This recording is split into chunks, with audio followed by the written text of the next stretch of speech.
basketball, boys play baseball, boys date girls, whatever the case may be. True. You're told this is what you do. Right. So, Right. I'm no different. I'm raised that way.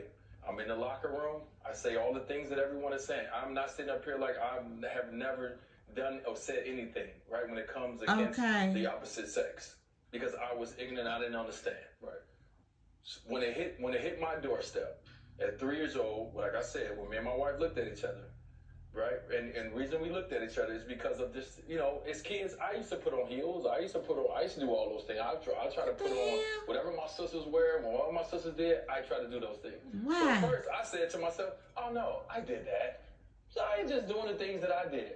And then it kept going further and further. And then me and my wife had to look at each other and say, well, what if? And at that moment, everything that I was taught went out the window because now I'm a parent. And my sole job and my sole responsibility is to make sure that this kid grow up knowing that it's supported and is loved. Right. By his father and the other parent, right? That's my only job. Okay. So when it came down to Zaya, at 3 years old, I looked at it and said, okay, D, I looked in the mirror. And now, not only did I look in the mirror, when I went in the locker room, I started changing the way I talked. I started changing how I listen to things. And I started challenging people in a different way. Once I started to ask questions to my white friends, because I've never been, at that time, no one is in the NBA or play basketball has never been openly gay. Right. I've never had a conversation with anyone in the locker room openly in our locker room. So I was ignorant when it comes to this space. Okay. So when my child came home at 8 years old, we were living in Chicago at the time. After I left Miami, which we talked about, my child came home. And the reason my child didn't come home, it was an assignment that was done at school. Okay. An assignment at school would say, tell me about yourself.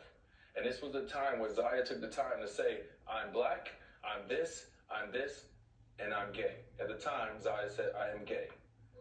So the teacher called 8 years old. And that's what I was thinking, 8 years old. Hey, I just want you guys to know we post these all over the school, but we didn't want to post this if you guys and blah, blah, blah, right? So we sat down with the teacher and talked about the teacher at that time was a gay female. Okay. Gave Zion the confidence. That's a blessing. To be able to say those words. So when we sat down and I was in the room across the way, I prepared myself for 5 years for that moment, not knowing what I was going to do or say. When Zaya sat down with me and was across the way, just like me and you are right now, Ryan, I'm looking at my child. I don't care about anything else. I'm looking at my child, and I'm looking at my responsibilities. I'm looking at a child that's crying, that's afraid to tell their father, that they're different than what you probably thought I was, Dad. I don't want to play basketball. I'm not a boy. I feel that I am X, Y, and Z, right? I'm looking at my child scared to tell me.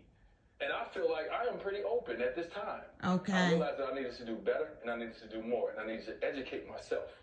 And so what I did is I picked up the phone, I researched as much as I can because I need to understand. I sat down with my child and I asked questions because I didn't know. Because it's not our job and our responsibility to tell you who you are. You are going to be who you're going to be. It's my job to try to put you in the best positions to help you reach that goal of who you want.